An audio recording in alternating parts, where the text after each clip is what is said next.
Good morning and welcome to Unfiltered Vision News, bringing you the news unfiltered Monday through Friday, 7 to 9 a.m. Eastern. My name is Dr. Ashaki Noni Nichols, and I will be your host. Happy Friday, everyone. And as our wonderful Dr. C likes to say, happy Friday.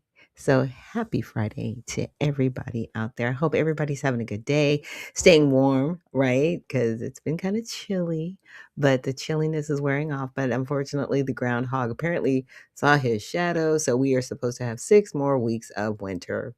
Boo. I don't like it. I'm a warm weather person. But I live in Georgia, so it's not horrible down here. And I know people up north are like, stop whining. We would totally trade our below zero temperatures for your 30 degrees or 40 degrees. So stop whining. I get it. So with that, let's get to our kids corner. Do you think talking always makes you important? Meet Nilo, a rich boy who loved to talk a lot, but soon learned that listening carefully is the real power that changes. One morning, Nilo heard a soft voice nearby. An old man was telling stories to children in the park. Nilo stopped and quietly listened, curious about the stories being shared. That night, Nilo thought deeply. I talk a lot, but don't always listen, he whispered. He realized that listening could teach him more than just speaking, and he wanted to try it. The next day, Nilo went back to the park. He sat quietly with the old man and children, listening carefully to every word. He learned more by listening than he ever did by talking. Nilo understood that listening helped him see feelings and solve problems better than speaking. He became kinder and wiser, realizing real strength lies in understanding others. Nilo learned that speaking is good, but listening is stronger. The best leaders listen first and speak second. Real respect comes from understanding, not just talking. Listening opens minds and hearts. It teaches us to understand and care. Speak less, listen more, and you'll grow stronger inside and out. True power comes from hearing others. Yes. And that's something that we can all learn. And I'm really hoping that the information that I'm bringing you guys is helpful, right?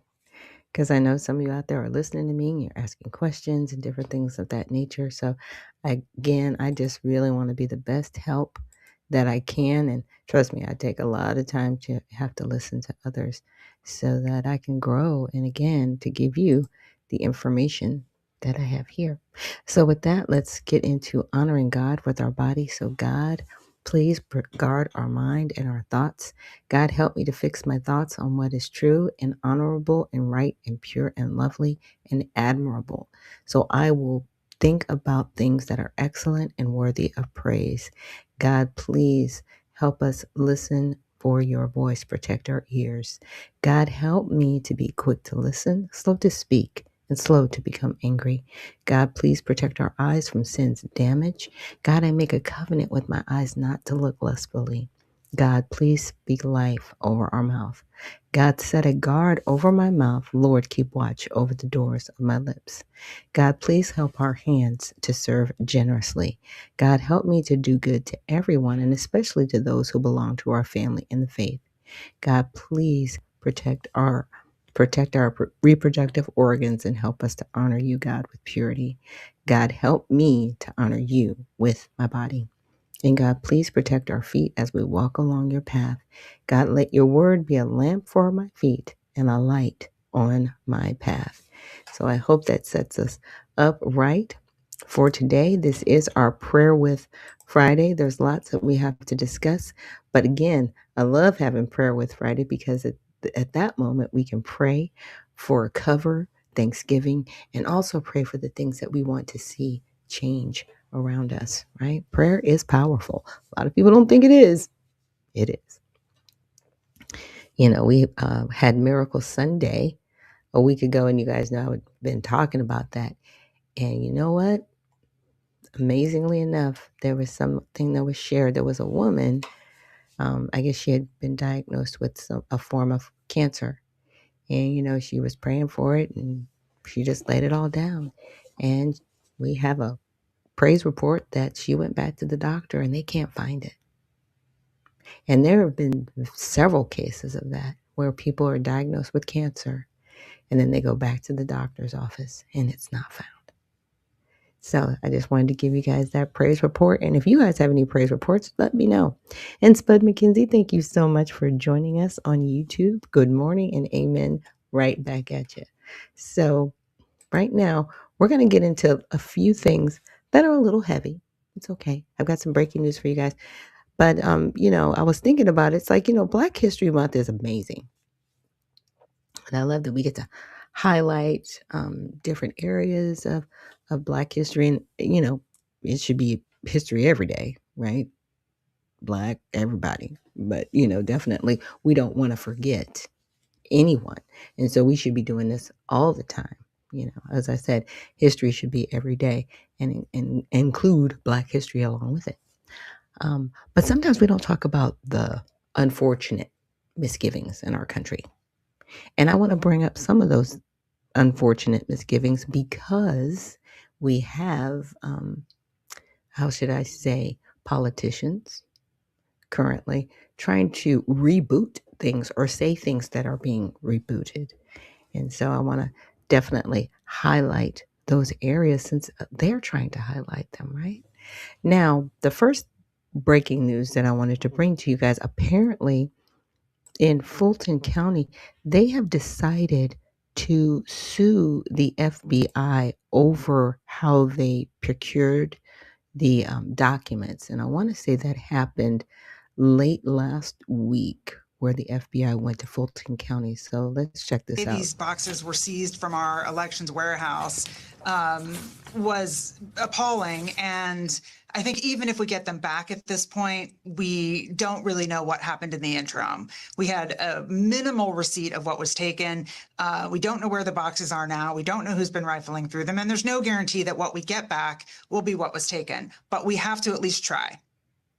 You have to at least try. I also think it's interesting that you're asking to see the affidavit. What is the information you think that will convey? Well, look, I mean, this is a criminal search warrant. So what's the crime? What are we really looking at? The two crimes sort of listed at the high level at the warrant that we did see are vague, and we want to know what this is all about so we know what to protect ourselves from. At the end of the day, we all know this is Trump trying to get control of the 2026 elections. And look, we had a process set to deliver those ballots with a set process that both sides would agree on in a few days. But the Trump administration came in and did this with an FBI raid because they knew that if we did it in a process and we agreed with what was taken, they couldn't make up what was inside those boxes. But you know what's interesting? Warrants aren't just something you can write up and go and do and carry out. A warrant has to be issued by a judge. That means a judge actually went through and said, okay, there is enough there for me to issue a federal warrant. Go in and get the boxes. They keep talking about, we don't know where everything is. You actually do get a letter for a chain of custody so you know exactly what's happening and when it's happening. Here's my thing. If you've done nothing wrong, why are you worried? At the end of the day, if there's nothing to find, why are y'all crashing out? I mean, really. Now they're going to say whatever they want to say about what was there and what it means. You know, let's play some from Fulton County Commissioner Chairman Rob Pitts. This was him today saying the Constitution is at stake. We will fight using all resources against those who seek to take over our elections. Our Constitution itself is at stake in this fight. The president himself has mentioned some 15 plus other states where he believes that there are problems. That's why I say that this is a very complicated situation and has implications far beyond Fulton County, Georgia.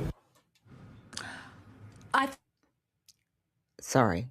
This is the same Fulton County that still to this day is being charged $10,000 a day because they refuse to have two Republicans on the election board. Let me say that again.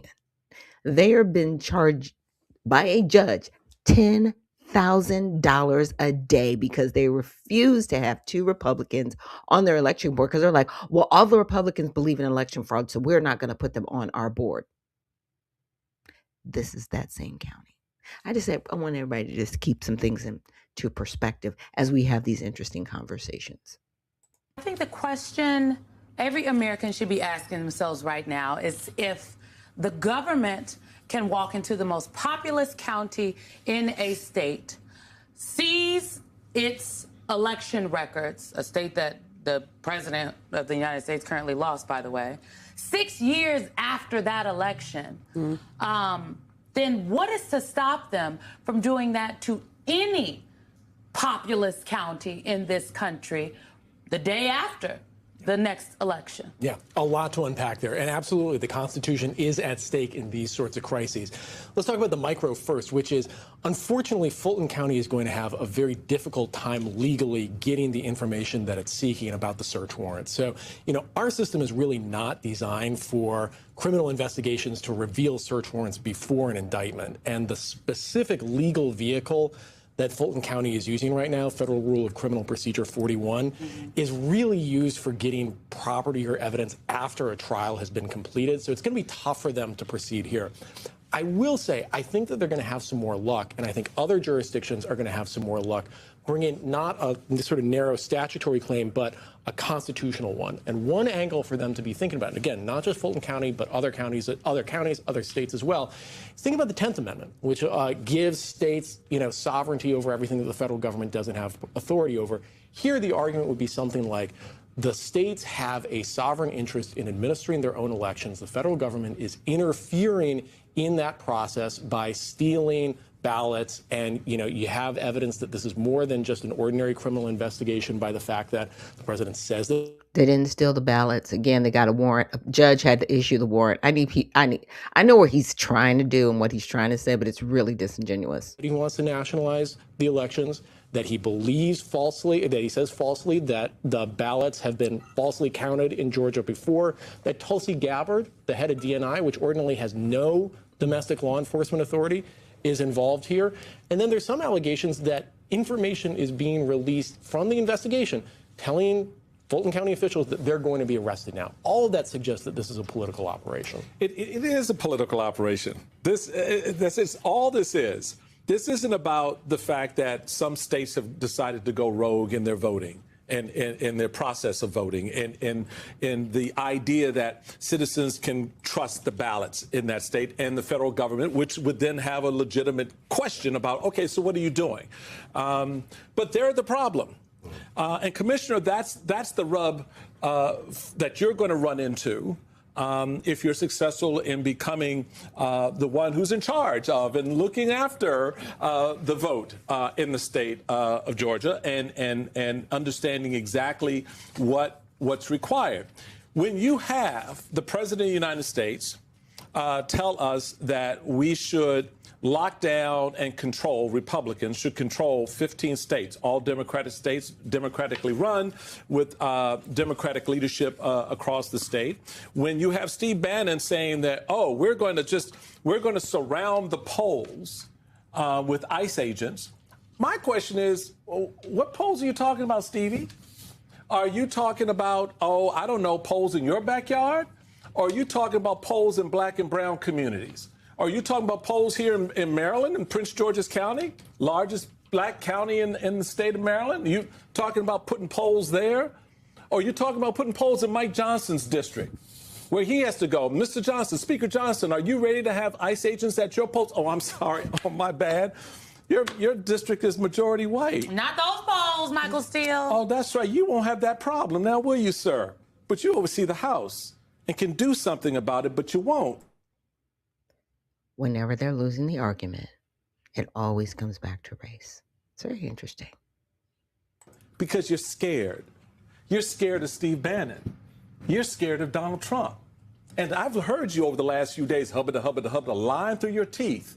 That's the problem that you're going to have, Commissioner, when you take control. A federal government that doesn't give a damn about your sovereignty as a state, doesn't give a damn about your process.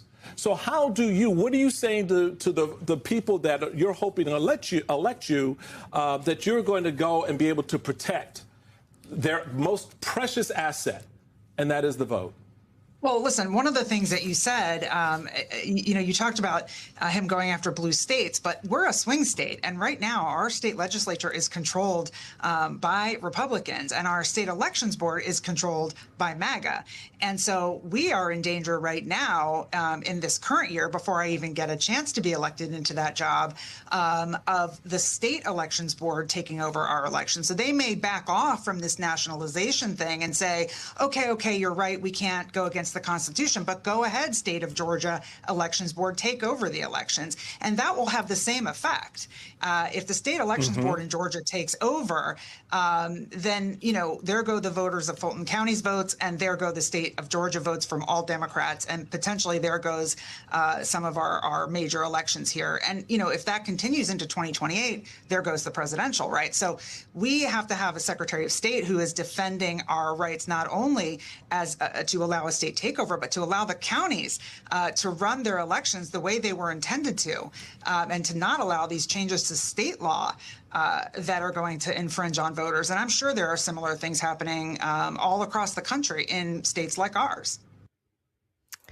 Yeah, it's interesting. To me, it is so interesting what's happening right now because they are running terrified. Okay, I'm sorry, y'all are like, well, there's this constitution. If you have nothing, if you've done nothing, why are you crashing out? If there's nothing to find, why are you crashing out? This comes back to any audit. You should be able to be audited at any time. The only time you're crashing out is if you don't have your paperwork in order. Like, you know what I'm saying? Like, it's y'all's job. Why are you crashing out? And what are these rumors that you like anybody's gonna be indicted and arrested and all? No one's saying that. The only reason they wanted to go into Fulton County is because there were so many different anomalies that came up that the state election board referenced. By the way, there were 315,000 votes that were not certified. You've got apparently 500,000 electorates, right? 500,000 votes. 315,000 of those were not certified. Why not? What happened? Your state didn't want to divulge the information, had been asking for it. Okay. And it was during a federal election, so we need to find out who shouldn't have been voting, right? Where the votes came from, because apparently there were poll workers that said, hey, we checked some of these ballots. They were in pristine condition, and all of the bubbles had the same exact bubble marking, basically looking like you just had a Xerox copy of a ballot. Hundreds of ballots. Yeah, they're going to find out who did what when. And a hit dog is going to holler every single time. All of you people that are hollering, just saying. The hollering is intense. And I didn't want to jump around too much with some of the information that I'm going to bring to you, but I want to bring it to you in such a way that you're like, yeah, that makes a lot of sense. So from there, I did want to check out. This is something that I looked at earlier this week, and Chris Saliza, I hope I'm pronouncing his name right. He did a great job with a breakdown of the recent wins for Democrats in special elections, right? There were a couple of special elections going on. Not a lot of people knew what was happening, right? And so I said, can you please break down the most recent special elections and to break down the ethnic demographics and the political parties that ran and voted, okay? So these are some things I wanted to know. So all these districts had Democrat or Republican holds, but several saw Democratic overperformance compared to 2024 presidential margins. And those are the areas that they're like, okay, so, there are times when people don't, if you don't know that there's a special election, right? So there's outreach, there's, you got to know that it's going on.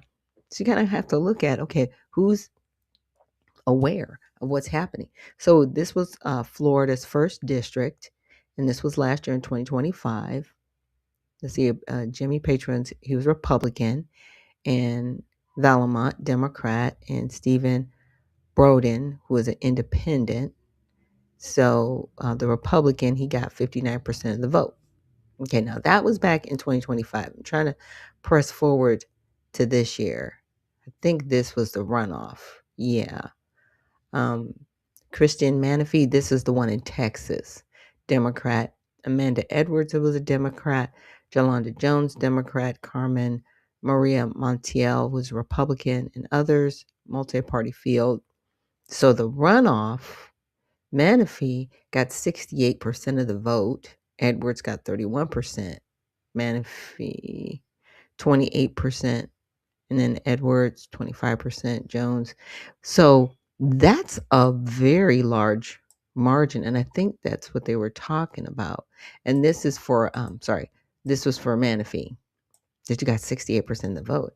And so 31% in there were Black, non-Hispanic, 16% white, and then 2 races, Hispanic, which means, they could be multi-ethnic from different places on the planet. The white Hispanic vote was 13%. And overall for Hispanic was 44%. It's always funny because they always break up the Hispanic vote and then they add it all back together. I'm like, stop that. So for the Hispanic vote overall, they had 44%. So the Hispanic vote is a lot more powerful than the Black non-Hispanic vote in Texas. So that's how it fared out. Now in Alabama, District 63, Cynthia Almond, she was a Republican. She won unopposed. Okay, and these again are special elections. In Connecticut, House District 25, Bobby Gibson won by 85% versus a Republican. And it is a Democratic stronghold. Okay. Now, again, that goes back to who's going outside to vote. Now, Georgia House District 23, there was a January 6th runoff. The Democrat won in an upset and flipped a Republican seat.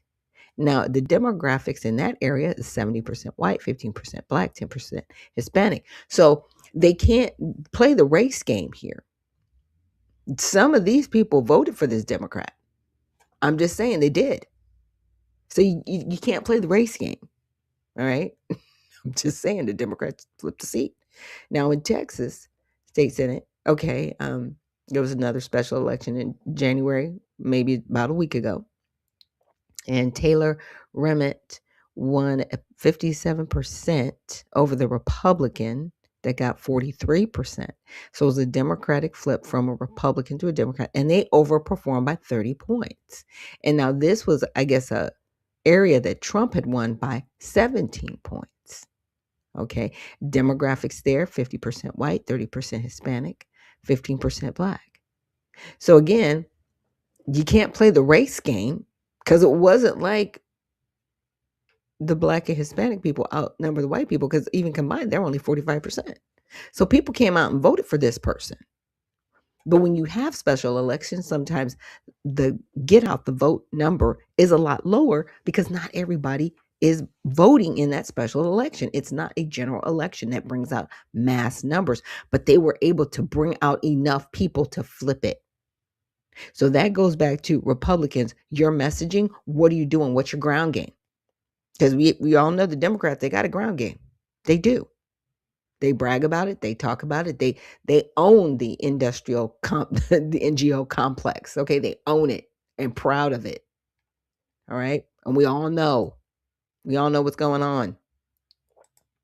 Now, Virginia House of Delegates, District 17, and that was January 20th. The Democrat won by 60%, and that's a Democratic hold.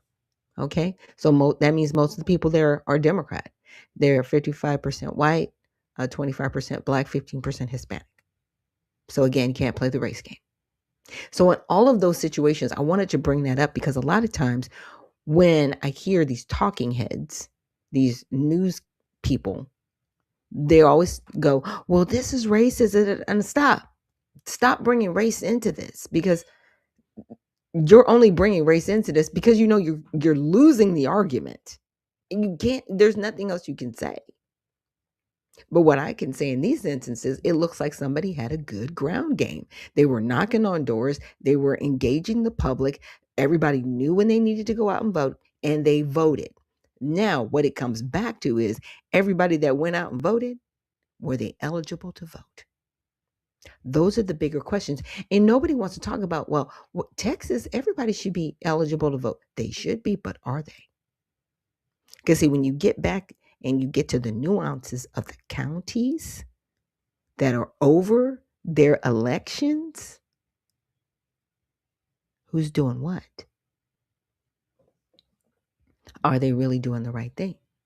In places like Virginia, I'm not sure if they have voter ID laws, because some of these places like Connecticut, I think they have loose ID laws. Now, Georgia and Alabama, they have tight ID laws. I live in Georgia. They have tight ID laws. So everybody that ran here, they just had a good ground game and they beat you. They had good outreach. You lost because the Republicans didn't come out to support you. Period. That's what happened. That's what went down in District 23. So get your ground game going. All right? Get it together. Seriously. But that's what happened. So that's how that kind of pans out. Now, the next thing I want to transition to is, you've got Chuck Schumer out here talking about Jim Crow 2.0. You know what? I am ready to call for his removal from the Senate, because for you to talk like that, Jim Crow was not, they want to just use like the reference of Jim Crow going into the voting and people having to be tested and people, kind of being harassed at the voting polls. Sir, we need voter ID in this country because we have been invaded under the previous administration with mass immigration from all over the world. These people were not vetted, and yet they've been given CDLs. They've been given driver's licenses. And when you apply for a driver's license, you are automatically registered to vote, even if you are not a naturalized citizen. So we have to clean up our voter rolls. Yes, we need voter ID. What is wrong with you? But to compare it to Jim Crow and call it Jim Crow 2.0, I think every descendant of chattel slavery needs to demand his removal from the Senate. How dare you bring up something that was a detriment to this country? People died during that time. It was not a good time for our country. And you're bringing it up like it's just something you can use. Again, they always have to go back to race because they cannot win the argument. So let me go ahead and pull that video. Your questions. Go ahead. What do you say to Mike Lee's argument that the Senate rules allow the majority to require the minority to stage a talking filibuster to stop the SAVE Act? We've got to get this done, and we've got to get it done very quickly. The SAVE Act is an abomination. It's Jim Crow 2.0 across the country. We are going to do everything we can to stop it. Yes.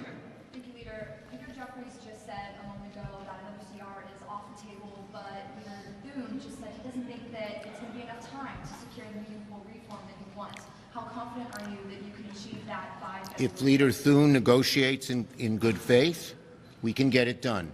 We expect to present to the Republicans a very serious, detailed proposal very shortly. Yes. Leader Thune also said just now that you are negotiating directly with the White House. He's not a part of these negotiations. Are you negotiating? First, Leader Thune has to and should be part of these negotiations. And second, the House vote just passed, and we're going to present a serious proposal, detailed along the outlines of what we have talked about, to the Republicans, both in the Senate, the House, and the White House, very shortly. Yes. Thank you, Leader Schumer. Good afternoon. In the House vote that just happened right now, Leader Jeffries and his top members of Democratic leadership voted against this deal that you guys negotiated here in the Senate. Is there a disconnect between you and Leader Jeffries? Leader Jeffries and I are talking all the time, and we'll be meeting this afternoon to continue our discussion. Thank you. Yeah. Again, he's losing the argument.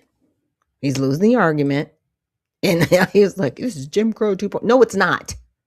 And we're going to go over what actually happened during Jim Crow. But I did, do a little bit of, checking in grok. And I was like, he's trying to make this comparison, right? And I was like, I'm calling for his removal for this nonsense. Okay, so Schumer is indeed referred to the Safeguard America Voter Eligibility SAFE Act, a Republican-backed bill that would require proof of citizenship for voter registration in federal elections. First of all, we already have that. The problem is enforcement. Nobody's actually doing the job. They're just like, yeah, you're okay. We'll let you vote because you're going to vote for us. And we don't want to lose the vote. Just come out and say you want to cheat. Just come out. Just say it. Just say it. Come on. As Jim Crow 2.0, he made this statement in early February, arguing that the legislation could suppress voter access by making registration more difficult for those without easy access to documents like birth certificates or passports. How are you having not access to your birth? Because you weren't born here. That's why. Because you're not from here. You don't even go here. You shouldn't be voting in our elections. Really? Not having an access to a passport? When you gave out massive passports when these people got here. They got ITIN numbers, which are similar to Social Security numbers. And they were allowed to get passports. You even let people take passports in luggage from Minneapolis, Minnesota to Somalia, and they were blank. Yeah, we have that all on film, by the way. It's documented. Happened. Just trash.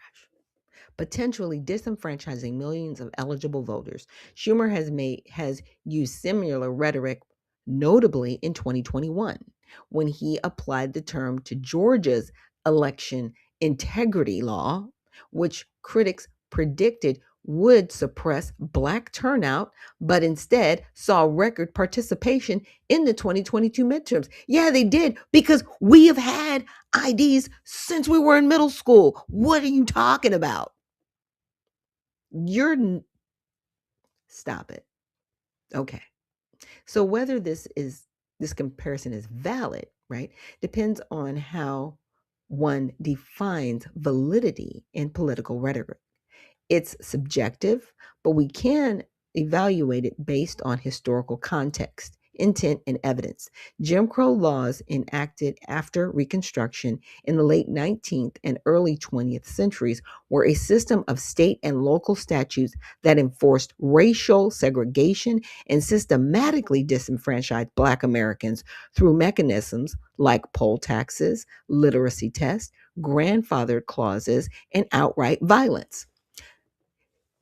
Is any other ethnicity listed in that breakdown? No. There's nobody else listed.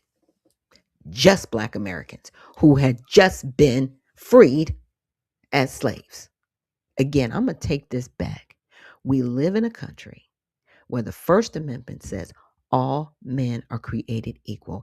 And we have a separate Civil Rights Act that had to be done in 1866 because the Dred Scott decision marked down making Black human beings equal under the law. So that's why we have the Civil Rights Act. And then we have the Voting Civil Rights Act that had to be done in 1964 because we had Jim Crow laws. Even though after the Emancipation Proclamation was put in place, it said that you could not disenfranchise anybody.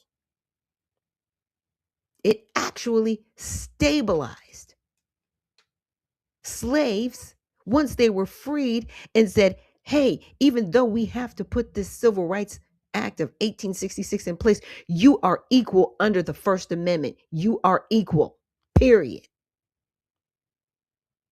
They're not supposed to make laws that disenfranchise anybody.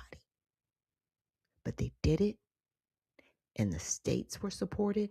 The federal government supported it. And that's why we're here now. We're still not equal on footing.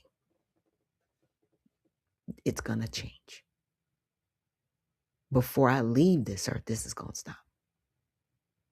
Okay? Now, these were explicitly designed to maintain white supremacy and suppress Black political power, often under the guise of election integrity. So they were at that time saying, okay, we need to keep the election integrity, so we can't have these individuals voting in elections. Even though they were free men, they were free. And they were supposed to be able to vote freely. And violence was just the last resort. And you got Schumer up there talking about this is Jim Crow 2.0. Sir, I'm going to need you to step down. I'm going to need you to step down. Because all you've got is race and violence. That's it. That's all you've got. You've lost the argument. You've lost the argument. We need voter ID. Period. Look, I got married. I got my passport right before I got married.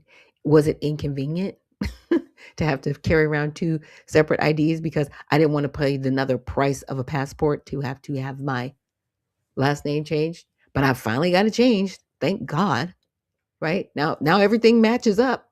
And was it a pain in the... Yes. But see, I have all my documents. I'm not worried. I'm an American citizen. What are we talking about? See, you're concerned about the people that don't have their paperwork, that shouldn't be here. And if they go and try to do this whole voter ID process, they're going to get deported, as they always should be. You're going to lose your voter base. That's what this is about. Come on now. Now, proponents of Schumer's analogy argue that modern voter ID and proof of citizenship requirements like those in the SAVE Act could have a disproportionate impact on marginalized groups. Who are these marginalized groups? You mean the illegals? Come on, particularly people of color. Nope, don't throw the American Negro in that POC bucket.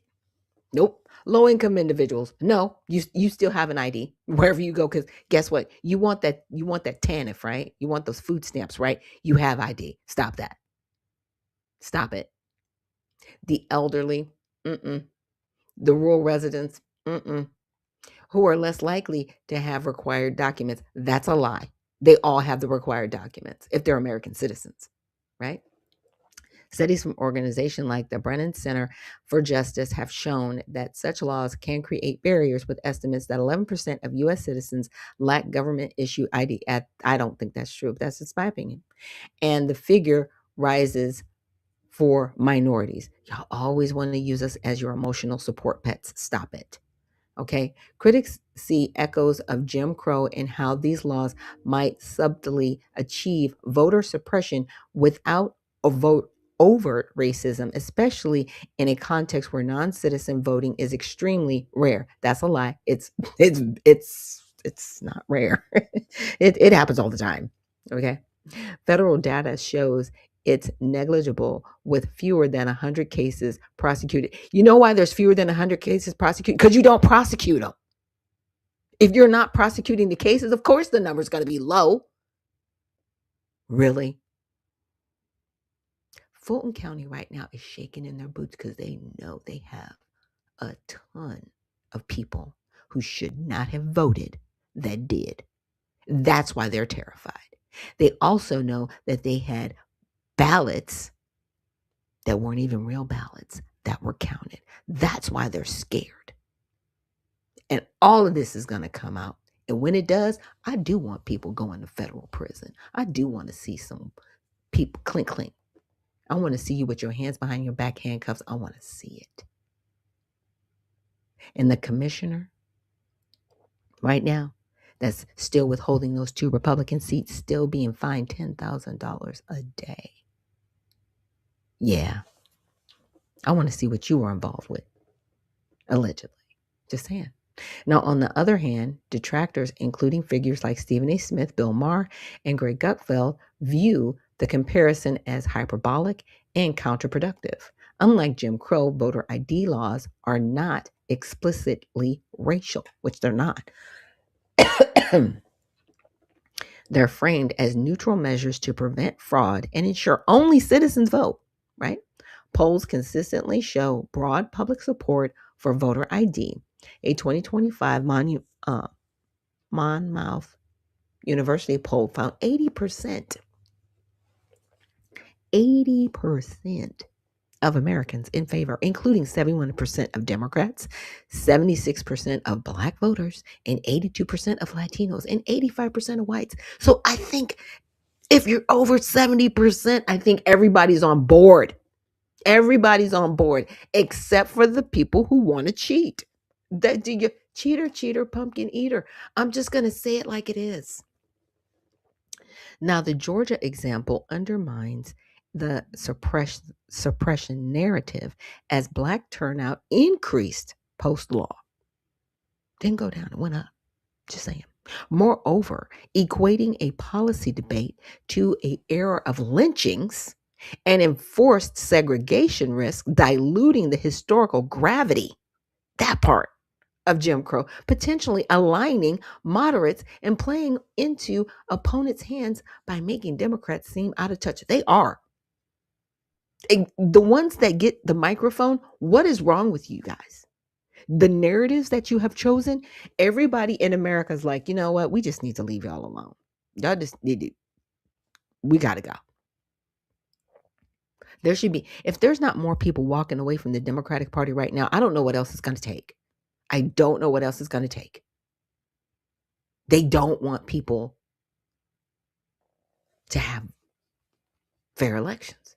They want to have the ability to cheat. It's sad. So I did ask for his opinion, Grok's opinion. And I am calling Grok a him. That's just my thing. So, in my view, the comparison has some rhetorical merit in drawing attention to potential disparate impacts on historically disenfranchised group, but it's not fully valid as a direct parallel. And that's my point. Jim Crow was about intentional, violent racial subjugation. Today's voter laws will while debatable in effect, operate in a far different legal and social landscape with safeguards like the Voting Rights Act. The weekend, okay? It's more accurate to critique these laws on evidence of barriers versus fraud risk rather than invoking such loaded historical terms. And that's my thing. I don't care what you compare it to, but don't compare it to something where people were lynched and subjugated from voting. It was like, okay, I'm going to go vote, but I might lose my life on the way because there are people who don't want me to vote. Even though I have the right to vote, even though I'm protected under a civil right in this country, even though I am a freed, emancipated slave, even though I am equal under the First Amendment in this country, I might lose my life going to vote. That's not where we're at right now. That's where people were, but that's not where we're at. So, Mr. Schumer, I need you to stop. I need you to stop it. It's disgusting at this point. And I need you to leave the Senate because having people like you as politicians in our country, you are not helping us. You're hurting us. You need to leave. You need to go somewhere and be somewhere and do something that's not in politics because you're not helping us. You are hurting everyone. That's my opinion. Okay. So I said calls for removal. Descendants of chattel slavery and those harmed by Jim Crow laws have every right to engage in political activism, including calling for Schumer's removal from the Senate if they feel his rhetoric misappropriates or minimizes their ancestors' suffering. And that's where I'm at. Stop it. Leave it alone. It didn't happen to your people, it happened to mine. Stop using us as some type of sympathetic, emotional support pet to get your cheating on. Because that's all you want to do is cheat. You don't care. You really don't. I've got some other clips I'm going to show you of how much he does not care about the American people. Now, this could take a form of petitions, protests, op-eds, and supporting challengers in primary elections. It's a standard part of Democratic discourse. Schumer's use of Jim Crow 2.0 might genuinely offend some who see it as co-opting a painful history for partisan gain, especially since Schumer, who is white and Jewish, isn't a direct descendant of that specific trauma. Because see, the other people that are melanated in the Senate, they know better. You better not. And that's probably why you didn't see any of them standing up there behind him during that press conference. Just saying. If a significant group feels this way, amplifying their voices could pressure Democratic leadership or spark broader conversations about historical sensitivity in politics. Now, I'm going to stop there, right? And I'm going to play you guys this next video of Chuck Schumer and how he feels about amnesty in this country. Let me just say this first. I believe in this so much. I believe in it in a personal basis because I know dreamers who have been such great people here in America and who have just struggled. Every time they get a phone call, every time they walk down the street, they're worried, will someone grab them and take them away? So that's personal about them and what they have done. But I also believe in it as an overall, as an American who wants to see our country be stronger, because immigrants make us stronger now more than ever. Now more than ever. We're short of workers. We have a population that is not reproducing it on its own with the same level that it used to. The only way we're going to have a great future in America is if we welcome and embrace immigrants, the dreamers, and all of them, because our ultimate goal is to help the dreamers, but get a path to citizenship for all 11 million or however many undocumented there are here. Yeah. So that's what that whole little song and dance was about Jim Crow 2.0, right? You just want to get amnesty for these people. You just want to usher in a whole nother voting block. Let's just keep it a buck. Come on. And Spud says, you don't get to borrow the pain of Jim Crow to legitimize today's immigrant struggle while refusing redress to the descendants who actually endured those atrocities. Absolutely. Absolutely. And Patty Cake says, not from here. And Christine Waxman says, thanks so much. Speak that truth. Thank you. And thank you so much for joining me here this morning. I know I can get a little passionate, y'all. Try to. Whew. But it's just one of those things, you know, like Spud was saying, you don't get to just borrow suffrage and use it. Really? Do we need something like the ADL where you don't get to use the pain and suffering of descendants of chattel slavery ever? Just like, you know, people can't use the Holocaust. You can't use us. And I am demanding Chuck Schumer step down. I'm demanding it. All of it. Let's go. You don't get to throw 2.0 like that in our face. Ever.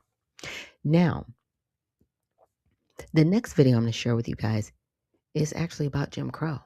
Because we have to look at it, right? We have to see what he is actually talking about. Hey folks, welcome back to the channel. Today, we're going to be talking about Jim Crow laws in the United States. You may or may not know much about it, but today I want to talk about the origins and the lasting legacy of the Jim Crow laws, because schools just don't teach this.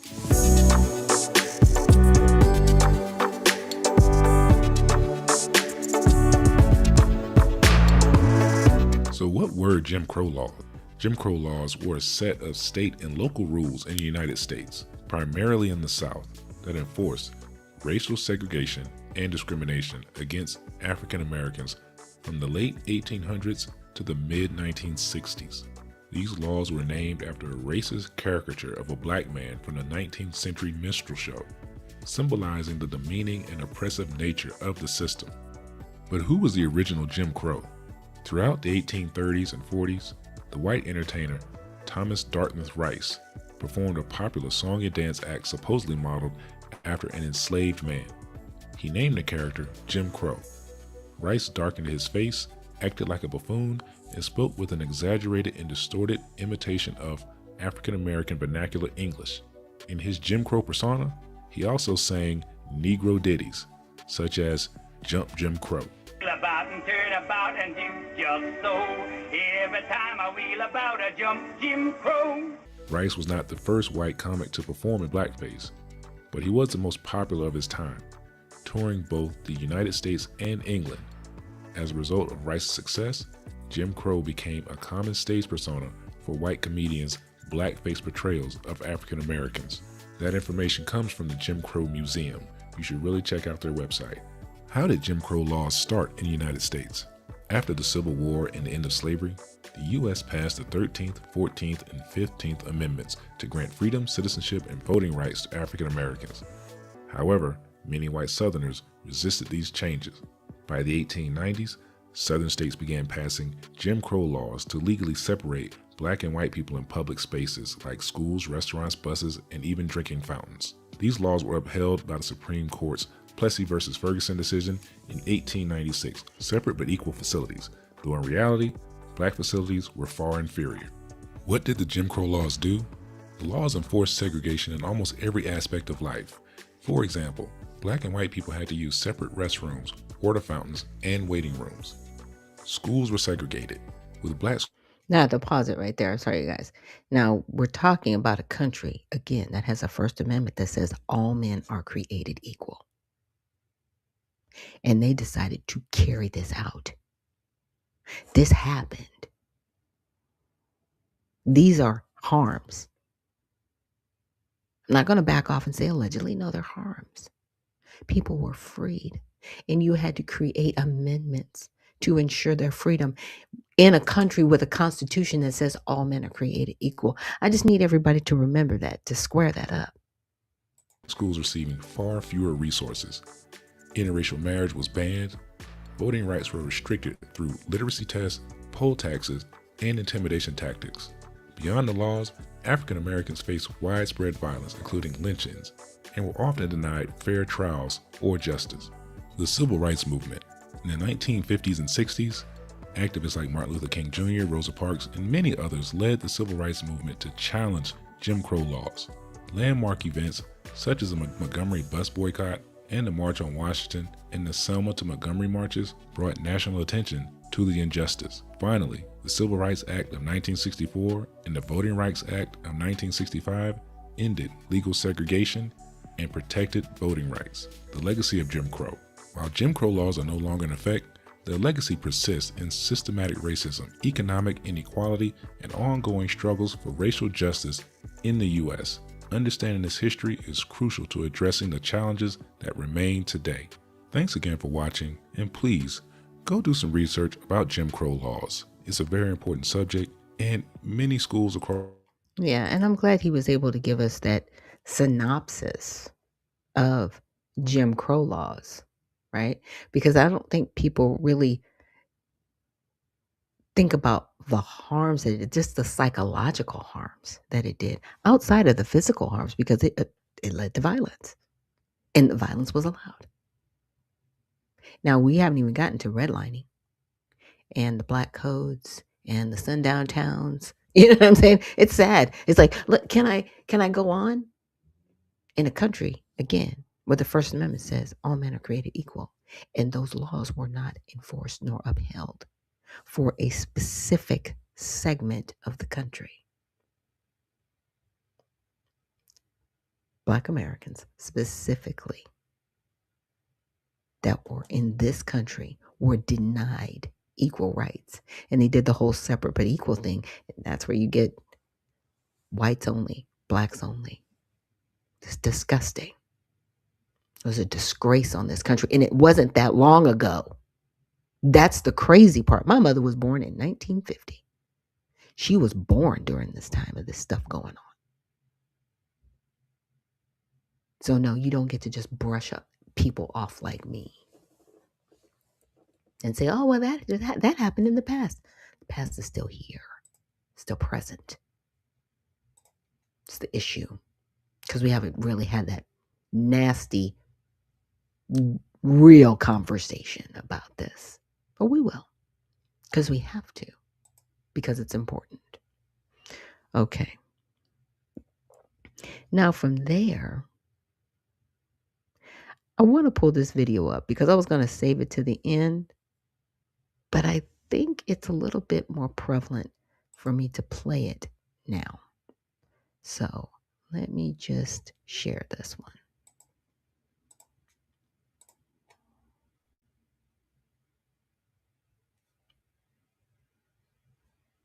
Like, is it playing? It's like, okay. I'm sorry. There we go. Was Act Blue nothing more than a slick, shadowy money laundering racket, siphoning USAID cash straight into the greedy hands of Democrat elites? The second that USAID spigot got shut off, those so-called small dollar donations vanished into thin air. Coincidence? I think not. We had a lot of problems with Act Blue. And most all of that was all refunded. You've never had a day where you maybe donated 53 times? No. Okay. No, not anything even remotely close to that. They think you won't notice it. Yeah, but she didn't donate to them. They just get the information from your credit card and pass it to the next person. And now the top 7 executives at Act Blue are bolting like rats off a sinking ship. What do they know? What dirty secrets are they running from? The Democrats, drenched in the sweat of their own interior panic, have responded by yanking the race card from their tattered deck once again, flinging it like a cheap smokescreen to shroud their laundry list of crimes, corruption, election meddling, and a trail of broken promises. This is not America. This is a terrible nightmare. Somebody slap me and wake me the f*** up. Those immigrants that come into our country, they work the fields, something that we ain't done in a long time. And clearly, he is trying to make us go back to the fields. It's a recipe to make education unavailable to Black people. And where does that then leave us? It puts us back to when America was great and we were picking cotton and... What? The fact that they want to continue to be this intellectually dishonest and sit here and fearmonger you to a point to say this man is literally trying to bring us back to slavery, knowing that the people who don't care about politics whatsoever is going to hold on to that. And then it's going to equate to them building up this triggering tension to the point that, yes, you have people making videos about trying to assassinate this man. And then you don't want to take no accountability for that because, you know, oh, I didn't tell him to go assassinate. But you're over here inducing and inciting. Democrats assume that if they scream racism loud enough, the sheeple will snap to attention, too distracted by the finger pointing to notice the backroom deals and the slow bleed of liberty. We're going back to a 1950s America. As a new member of Congress, I was shocked at what seemed like a blatant disrespect for the House, and it wasn't coming from Representative Green. It was coming from the men behind him on the right side who were telling him and yelling, "Sit down." I mean, it felt like I was watching something in a history class of racists yelling at an elderly black man challenging the president of the United States not to cut medical care for the sick. I've been in places where I didn't want to be, and I know what it sounds like. I've been called all kinds of ugly names. So I know invidious discrimination. And when the speaker decided that I would be removed, and then there was this motion, this resolution to censure me, it became obvious to me that I was not being treated as others were. And candidly speaking, it is invidious discrimination, harmful discrimination. It's an attack on this government that used to be headed by a black man. It's an attack on this government that almost elected a black woman to the highest office in the land. It's a desperate, flailing act from a party that's lost the plot. Why are the 20 million people who are definitely dead marked as alive in the Social Security database? Why were hundreds of millions of dollars of Small Business Administration loans were given out to people aged 11 and under? Terrified that the awakening masses might finally peek behind the curtain and see the rot they've been papering over with identity politics. You've got congressmen on both sides of the aisle that if they follow that paper trail, it's going to come back to them. They got their wife and or girlfriend that works for some agency, quasi-agency or some business. And I'll probably get primary for saying that, but that's the truth and we all know it. Fear's a hell of a motivator, and they're running on fumes, banking on division to keep the guillotine at bay. The spotlight's blazing and the people aren't buying the race-baiting hustle anymore. John Bound reporting for InfoWars. Yeah. Because when you lose the argument, all you have is race. I'm just saying.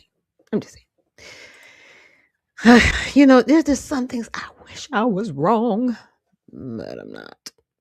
But I also wanted you guys to check this out with me. Voter fraud in America. Now, this is going to be a little bit of a shock to you. It was to me. November 3rd, millions of Americans will be asked to cast their vote in what many call one of the most divisive elections in our nation's history. For many voters, one of the biggest questions is how do they know their vote is safe and that others' votes are legitimate? To answer that question, let's take a quick look at the history of voter fraud.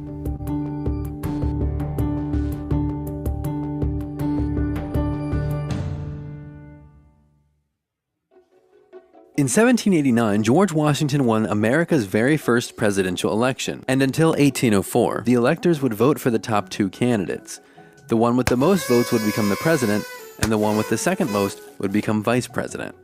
During the 1800s, fraud was almost intertwined with U.S. elections.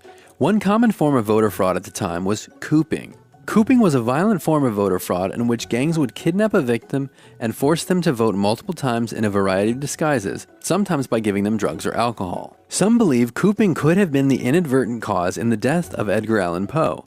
At the time of his death, voter fraud was extremely common in Baltimore, and on top of that, Poe was literally found on the street outside of a polling location on Election Day. By the end of the 19th century, corruption in the election process was being more heavily scrutinized, which led to new voting laws and election formats. However, cooping-like cases would continue into the 1920s, with violent gang activity like Al Capone's voting line raids in Chicago. For most of U.S. history, it was basically impossible to keep your vote secret. Until the 1890s, all elections were held by either ticket or by voice. Literally, you had to show or say what your vote was in public for it to be counted. And while this seems like it would prevent voter fraud, having to put your politics on display for your friends and coworkers could be problematic. This resulted in the largest change to ensure the security and sanctity of U.S. elections from fraud with the enactment of the secret ballot we know today, which required a complete overhaul of how U.S. elections were run at the time. For a very long time, polling locations were often set up in saloons or in private homes, and there were no mandated ways to keep elected officials or electioneers, people supporting the candidates, away from influencing voters at the polling location. At polling locations, anyone could force or be forced by any means to sway a vote. In the mid-1800s, as many as 89 people died just trying to get to the polls after being violently coerced. The secret ballot is also sometimes referred to as the Australian ballot, as it was a form of voting that came from Australia via Britain. It established that elections would be held in indoor spaces, in public buildings, and run by government officials. Rather than party tickets, there would be a single ballot that was produced by the state.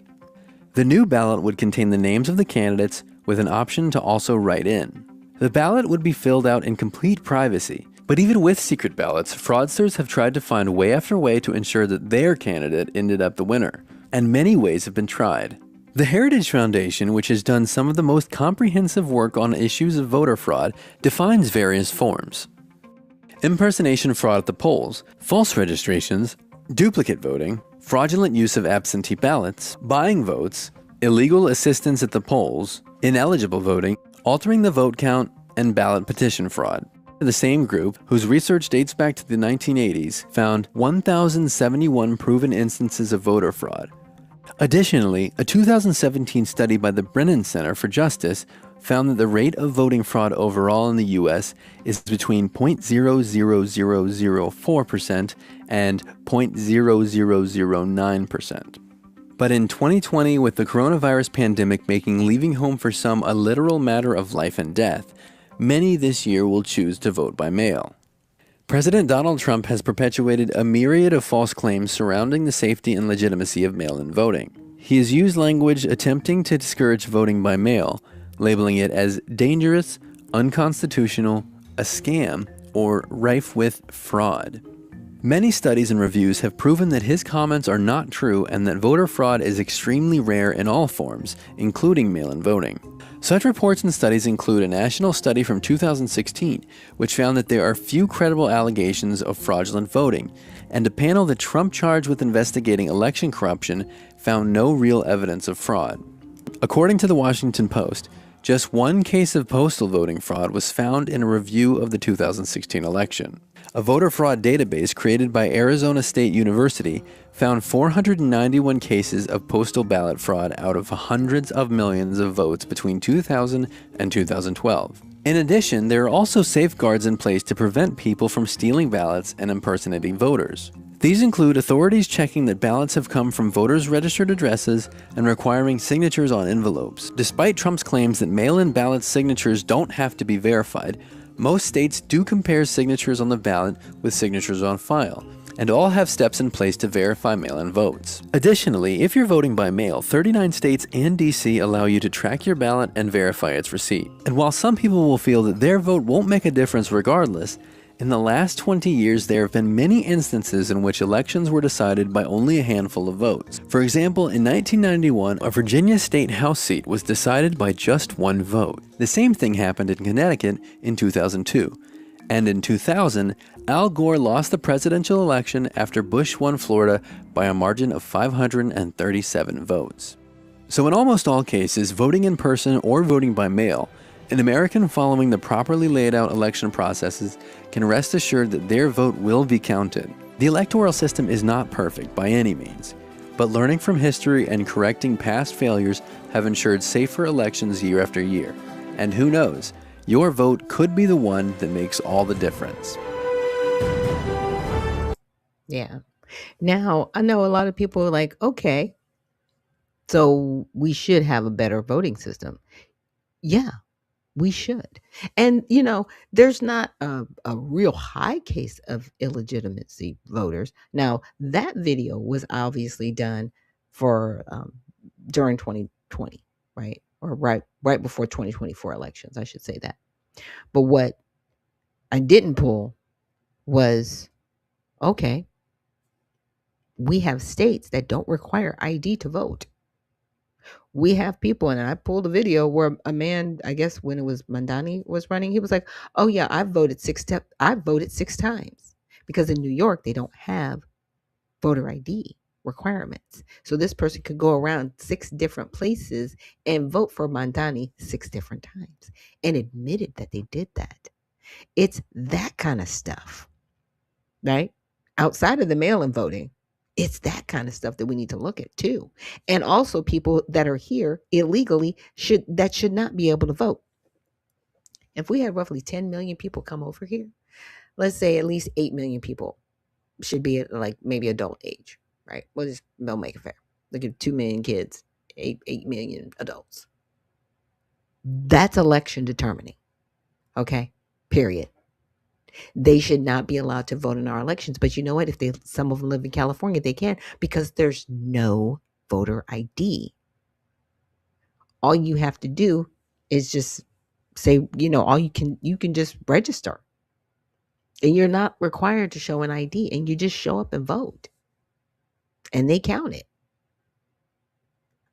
Yeah, that's election meddling. I'm just gonna say it. It is. Like, there has to be better checks and balances. And Lex Friedman, thank you so much for joining us this morning and reposting the stream. Appreciate it. We need to do better. Now, with that, we're going to transition a little bit. Because the whole thing with Jim Crow, it got me thinking, well, what else has happened?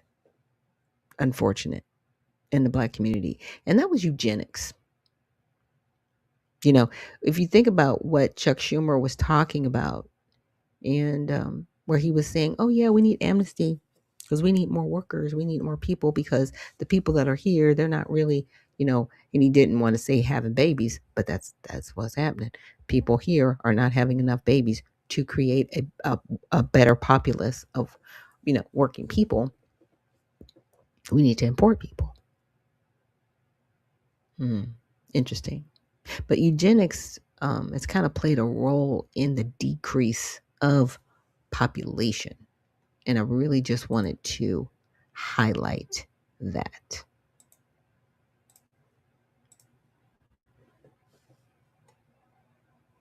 Why my videos are not playing? Are they playing? Let's try that again. The term eugenics is basically a set of beliefs and practices that aim to improve the genetic quality of a human population. There have been various applications of eugenics, perhaps the most famous being the Germans before and during World War II, which was condemned by the Nuremberg war crimes trials. But the Germans did not invent eugenics. In fact, they were inspired by the founder of the taxpayer-funded Planned Parenthood. The truth behind the genesis of that organization and its founder are much darker than most Americans realize. Who was the real Margaret Sanger? Why was she heralded by the Third Reich as the greatest socialist in America? Why do modern Democrats who claim to support the African American population justify presenting her as a cultural icon? Yeah. Why? Why do they do that? It's very interesting. That's another thing too. Black women, Democrats, they highlight Margaret Sanger and they just kind of brush it off like, at a certain point, it's like the ideology of this party is wild, straight wild. But let's learn a little bit more about Margaret Sanger.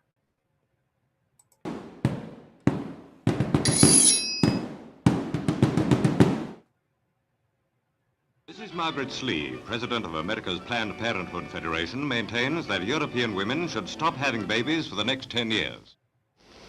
But Mrs. Slee, in this country, having babies is the only thing left which is both unrationed and untaxed. Do you think we really ought to stop? Well, I suppose a subject like that is really so personal that it's entirely up to the parents to decide. But from my view, I believe that there should be no more babies. The term eugenics is basically a set of beliefs and practices that aim to improve the genetic quality of a human population. Historically, by excluding people and groups judged to be inferior and promoting those judged to be superior. There have been various applications of eugenics, perhaps the most famous being the Germans before and during World War II, which was condemned by the Nuremberg war crimes trials. But the Germans did not invent eugenics. In fact, they were inspired by the founder of the taxpayer-funded Planned Parenthood. The truth behind the genesis of that organization and its founder are much darker than most Americans realize. Who was the real Margaret Sanger? Why was she heralded by the Third Reich as the greatest socialist in America? Why do modern Democrats who claim to support the African American population justify presenting her as a cultural icon? Hello, I'm Colin Heaton, a veteran of the United States Army and Marine Corps, former history professor, book author, and welcome to this episode of Forgotten History.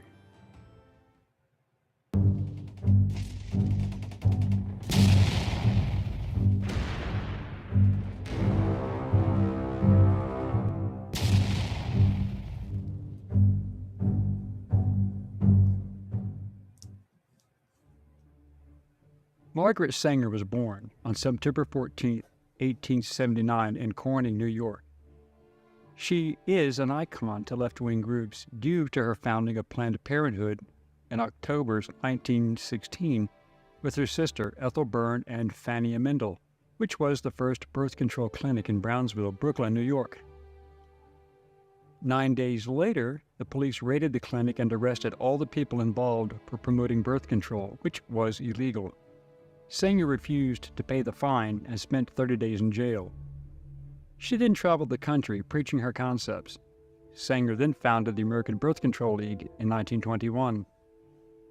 Sanger also endorsed the 1927 decision Buck v. Bell, in which the Supreme Court ruled that states could forcibly sterilize people deemed unfit without their consent and sometimes without their knowledge. This American law would be the major defense at Nuremberg for the Nazi defendants who were doctors practicing Sanger's methods, and many would be found not guilty as a result of this defense. In 1939, Sanger began what was called the Negro Project, alongside black leaders like W.E.B. Du Bois, Mary McLeod Bethune, and Reverend Adam Clayton Powell. This was the plan to have black doctors performing on black patients, to perpetuate the sterilization of blacks who were deemed inferior, as many black patients were suspicious of white doctors. Following upon Sanger's eugenics platform, disguised as giving women access to birth control, the ABCL became Planned Parenthood Federation of America in 1942, after birth control was no longer considered illegal, at least among married couples. During this period, Sanger had critics and supporters. The supporters even today claim that she condemned abortion, arguing that it would not be needed if every woman had access to birth control. What they leave out is that Sanger only opposed abortions if that meant not producing the best, healthiest, most intelligent from Caucasian couples. For blacks, Jews, and brown-skinned people, as well as low IQ white people and those with birth defects, they were not to be allowed. This was what the Nazis adopted. Ironically, in 1966, Planned Parenthood began issuing its Margaret Sanger Awards annually to honor individuals of distinction in recognition of excellence and leadership in furthering reproductive health and reproductive rights. However, the organization very quietly and without any fanfare stopped this practice as Black Lives Matter rose to prominence. It would have been seen as the height of hypocrisy to have a liberal-backed domestic terror group that attacked white America connected to Sanger, a Democrat darling who wanted to exterminate blacks. In fact, the last recipient of the award listed on the website is Dr. Willie Parker in 2015. Then, it just quietly disappeared. Parker was an abortionist known for his contentious claims that his Christian faith influenced his work.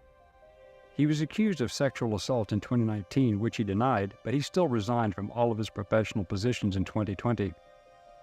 Other recipients of the Margaret Sanger Award include House Speaker Nancy Pelosi, former Secretary of State Hillary Clinton, and actresses Jane Fonda and Katharine Hepburn. Margaret Sanger was one of the few women to be given an honorific title and inducted into the Ku Klux Klan, and exalted by none other than Adolf Hitler and Dr. Joseph Goebbels. She was friends with the racist Democratic President Woodrow Wilson, Democratic fundraiser, and automobile maker Henry Ford, who was also friends with Adolf Hitler and a rabid anti-Semite and hater of black Americans.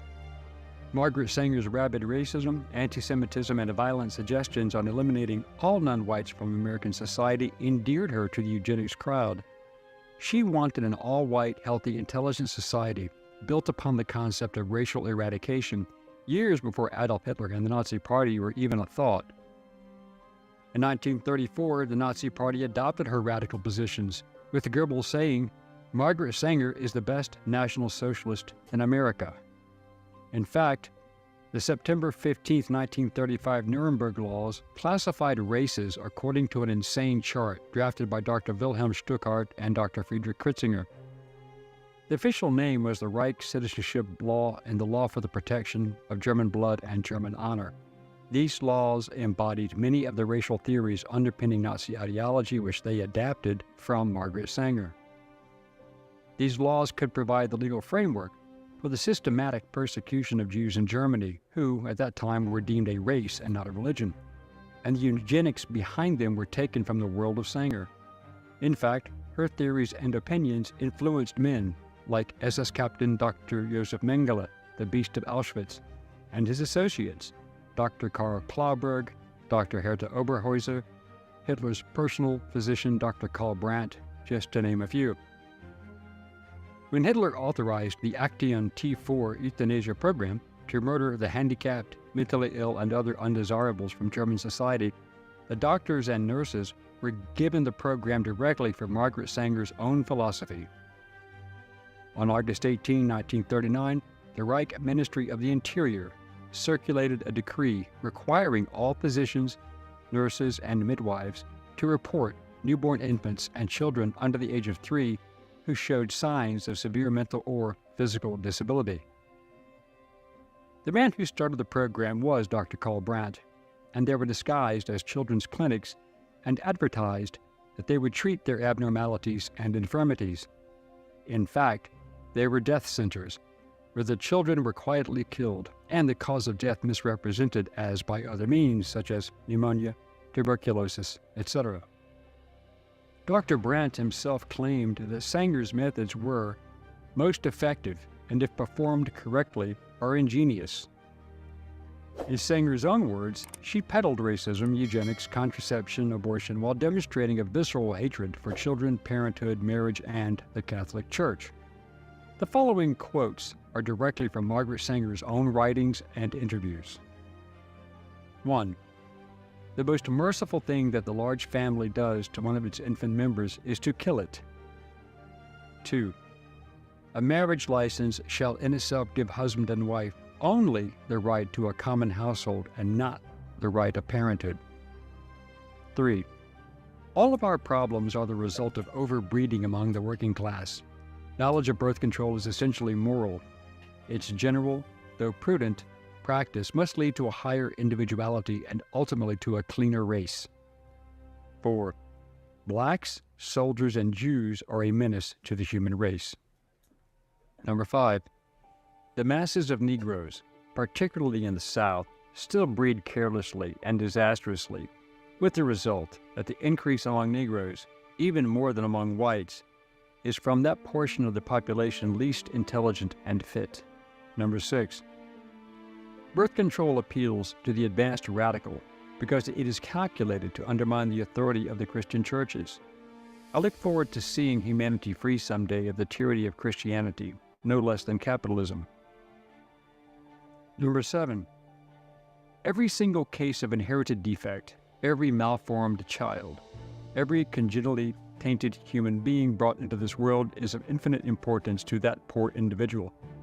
But it is scarcely less important to the rest of us and to all of our children who must pay in one way or another for these biological and racial mistakes. 8. It now remains for the United States government to set a sensible example to the world by offering a bonus or a yearly pension to all obviously unfit parents who allow themselves to be sterilized by harmless and scientific means. Margaret Sanger, the woman heralded by the Democrats and left-wing ideologues in the United States for her positions on women's reproductive rights, always failed to include her genocidal positions on ethnic cleansing. She died on September 6, 1966 in Tucson, Arizona. But Margaret Sanger was not alone. The late Supreme Court Justice Ruth Bader Ginsburg said in a New York Times interview, "Frankly, I had thought that at the time Roe was decided, there was concern about population growth and particularly growth in populations that we don't want to have too many of. In Elle magazine, Ginsburg also stated that poor people should have ready access to abortions because it makes no sense as a national policy to promote birth only among poor people. In 2015, out of $1.29 billion in total revenue, $553.7 million came from the government reimbursing Planned Parenthood for their services. In 2020, Planned Parenthood performed 383,460 abortions, the highest number of abortions it has yet reported, and an increase of nearly 28,600 from the previous year. And in the United States, the abortion rate for black women is almost 5 times that for white women. In July 2020, Planned Parenthood quietly removed Margaret Sanger's name from its headquarters in Manhattan, New York. Obviously, the times had caught up with Margaret Sanger. Yeah. Thank you for watching Forgotten History. Please click. Yeah. You can't run from your past like that. Democratic Party. And all the people hollering about Planned Parenthood. Well, it's women's reproductive health. Whenever I hear that, all I hear is abortion. Because that's all what you want. You want to kill the babies. Now, it's very interesting, too, that in the Black community, we're having more abortions than we have people. And we're having more abortions than anybody else is having. And we are fewer people in the population. Like, what? I know we've been trained to hate ourselves and not love ourselves, but to kill ourselves, that needs to stop. Truly, truly, truly needs to stop. And I'm going to play for you guys this last video, and then we're going to get into some news on all sides. But this has to do with how much tyranny, will you put up with?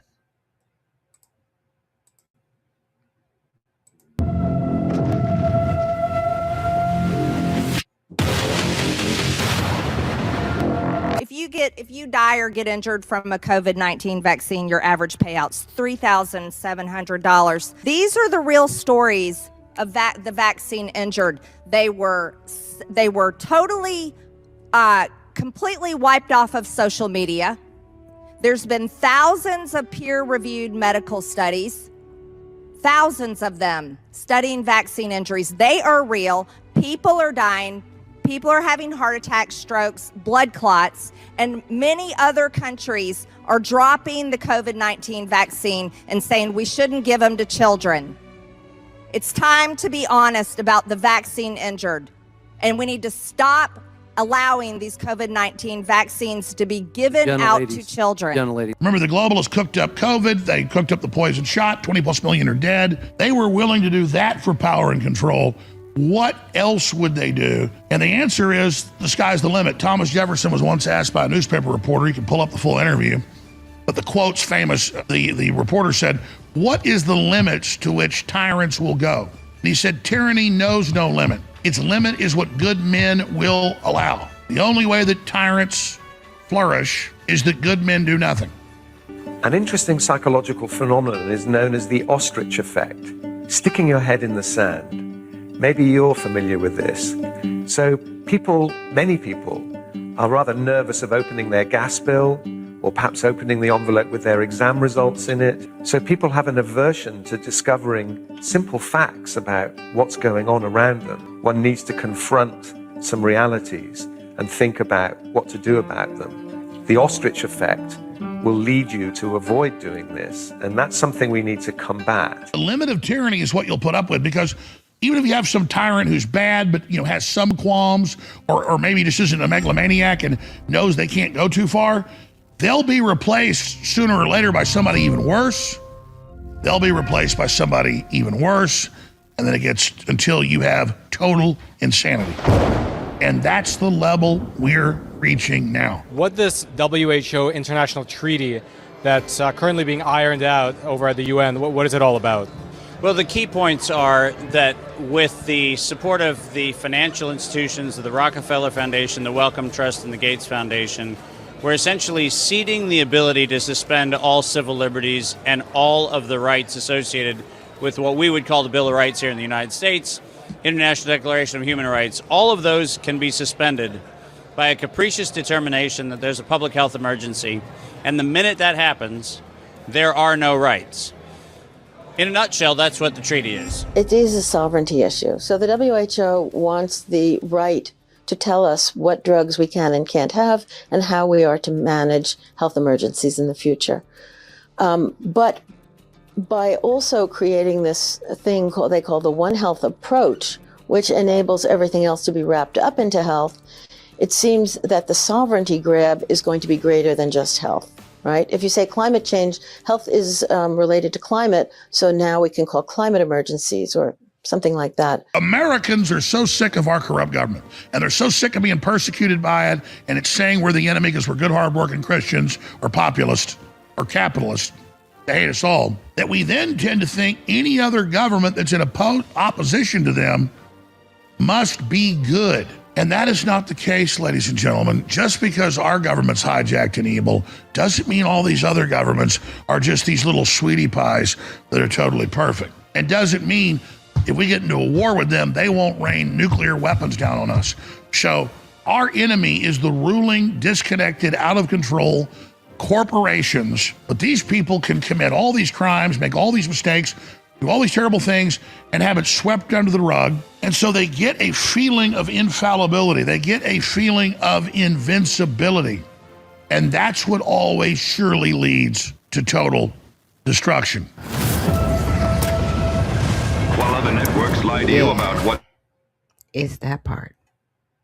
When they start feeling invincible. When they start doing things that you know are blatantly illegal. Again, it comes down to who's going to prison, right? I mean, we are starting to see some movement in Minneapolis, right? I'm grateful that Mayor Fry has to testify before the grand jury. Obviously, there was enough evidence to put together a grand jury, because if there wasn't, they couldn't convene one. So the chinks in the armor are starting to happen. But it is up to us, the people, to continue to demand that these people who are committing crimes out in the open, in our face, are thrown into prison. I mean, come on.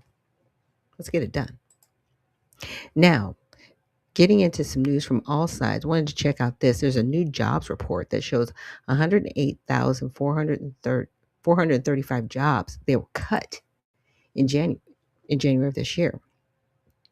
So here are the details. The total job cuts is the highest for January since 2009, when 241,749 jobs were lost, and the highest monthly total since October 2025, which cut 153,074 jobs.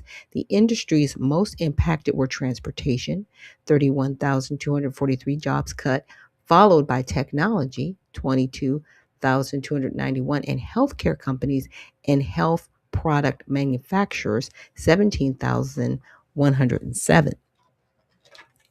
According to the report, the cuts were caused primarily by contract losses. Okay, so they lost the contracts. Now we know a lot of stuff with Doge.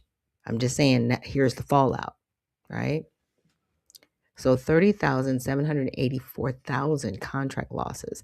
Market and economic conditions, 28,392. Restructuring, 20,044.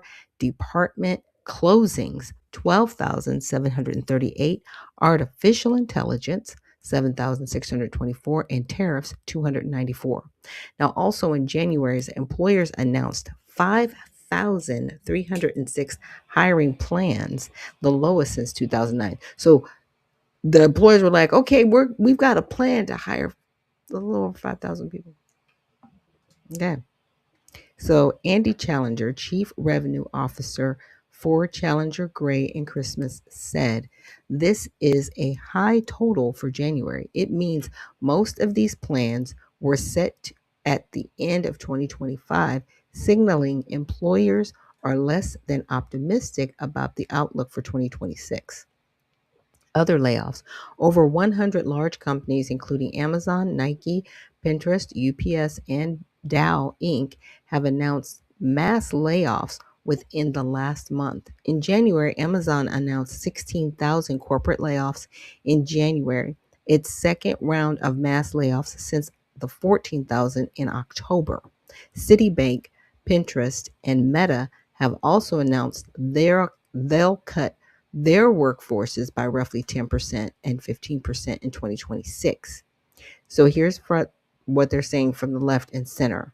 Now, Fast Company that leans left bias centered narrative of AI taking jobs by emphasizing the role of current economic conditions and federal funding cuts.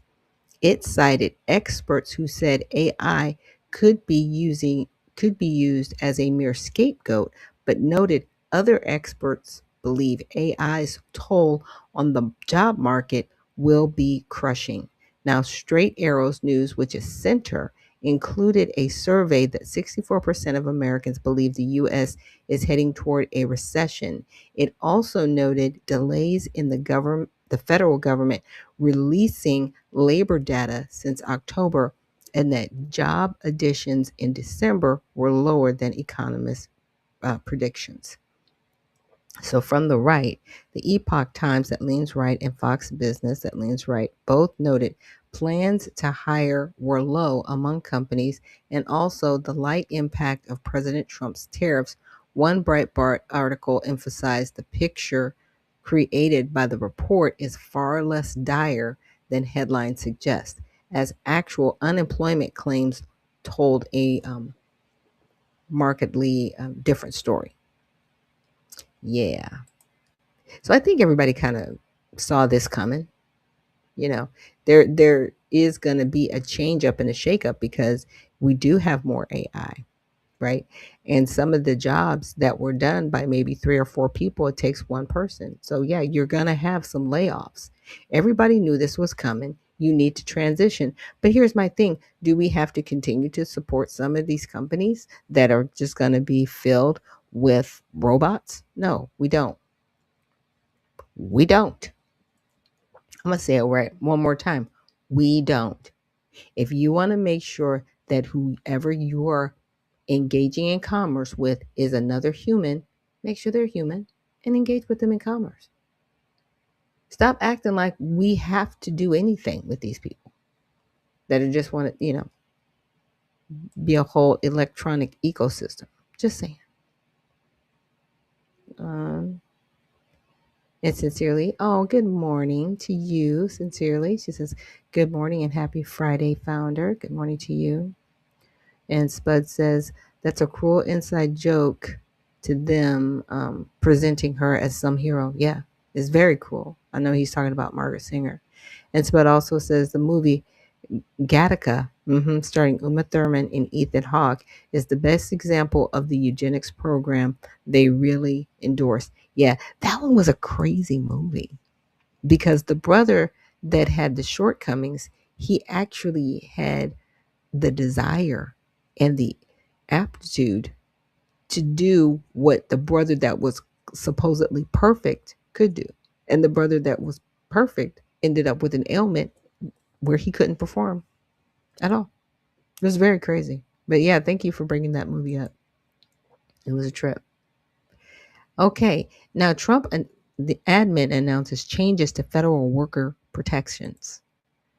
I wonder what's going on here. So the Trump administration announced a policy change on Thursday that could impact roughly 50,000 federal employees. So the new policy outlined in 255 pages by the Office of Personnel Management and set to be published in the Federal Registration on Friday, which would be today, changes the way senior career federal employees who the administration determines to have policy related roles are classified. Any senior positions deemed to be policy determining, policy making, or policy advocating in nature will be reclassified under the OPM's new schedule policy career category. This change would remove protections offered for civil service positions, such as standard notice requirements and the right to appeal firings or disciplinary actions to the Merit Systems Protection Board. Whistleblowers' protections will also change. The new policy stated that federal agencies will set up job protections for their own employees who accuse them of wrongdoing, rather than being able to utilize the independent office of the special counsel, which was charged with protecting whistleblowers from reprisal. So, scope of the change. The change could affect roughly 50,000 employees, which makes up about 2% of the 2.3 million employed by the federal government in the civil sector. So, many critics include union and government watchdogs who are warning about politicization of the civil service, saying the move is a dangerous step backward to a political spoil system that Congress expressly rejected 142 years ago. Some, like the Government Accountability Program, the Government Accountability Project, Democracy Forward, and some federal worker unions are involved in active lawsuits against the Trump administration over the policy. Why am I not surprised? For the supporters, many supporters of the change cited the government's own workers who have identified inadequate processes to deal with poor performers, and say the challenge is not about a revision to the spoils system, but rather about accountability. OPM Director Scott Cooper said, when contentious objection becomes sabotage or trying to find ways to thwart the objectives of the administration, that is not allowed. Well, here's how the media covered it. So, the Wall Street Journal, which is center biased, was the first to cover the policy change. The outlet highlighted that Trump's long-standing contention that a deep state is undermining his agenda has spurred senior political appointees to shut down government programs and fire thousands of employees. Some outlets on the left, like that New York Times, called the move another push in the administration's campaign to reshape the federal workforce, adding that about 352,000 have left the federal government in 2025, mass firings, layoffs, pressure resignations, and early retirements. Some outlets on the right, like the Epoch Times, only mentioned portions of the change. Other outlets, like Town Hall on the right, while heading the article, Democrats are going to melt down after Trump enacts this new rule, did take time to mention arguments from both critics and proponents of the change.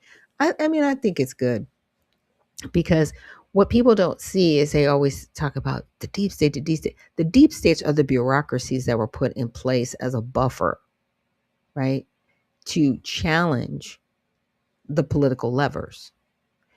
Some of them they got rid of, like the Chevron doctrine, for example, done away with. So now people can't say, well, we have these experts who say this and that, and then you determine policy changes on these so-called experts when all they are just paid opposition to give you a point of view, and then therefore you stand on it, even though the law necessarily hasn't been changed or altered, but you can make the sticky argument and you can put funding behind it. Do you see how this is working? He's getting rid of their game. Okay. He's crushing your game right now. And you think, wow, 142 years ago, what was happening during that time? Well, we had some things going on. We had some Jim Crow stuff going on. We had some civil rights things going on. We had a lot of nonsense going on over a century ago. Just saying.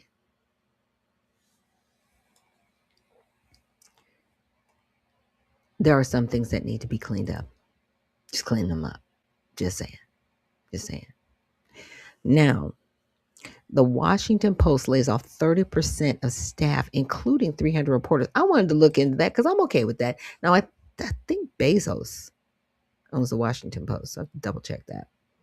Let's see. On Wednesday, the Post laid off 300 reporters with high losses, particularly in the sports, local, and foreign sections. So, executive editor Matt Murray said the cuts would bring stability. He wrote in a staff note on Wednesday, if we are to thrive, not just endure, we must reinvent our journalism and our business model with renewed ambition. Even as we produce much excellent work, we too often write from one perspective, from one slice of the audience. Interesting.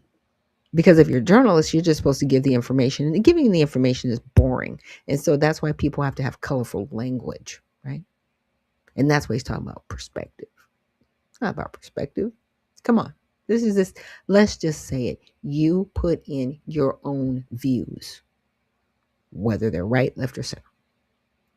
It's just not honest journalism anymore. I know that's what you got to get back to, but this is why people don't like most outlets, because you're still owned by the government. You're still owned. Come on. Let's be honest. So the Washington Post Guild released a statement saying continuing to eliminate workers only stands to weaken the newspaper, drive away readers, and undercut the Post mission. Former Post editor Marty Barron said the layoffs were among the darkest days in the history of one of the world's greatest news organizations. Yeah, y'all were great until we figured out the game that the government was using you to sway the public, telling you. And it's always been that way. Like, if you would stop being trash, we'll read your newspaper. But as long as we know you're owned, it's not going to go well for you. So, Marty Barron's role in an opinion piece, the National Review, right, and Jeffrey Beller, that leans right, wrote that the former editor remains seemingly in complete denial about his role in all of this, and that it was Barron's direction from the paper to focus on much of left-wing politics that caused its downfall.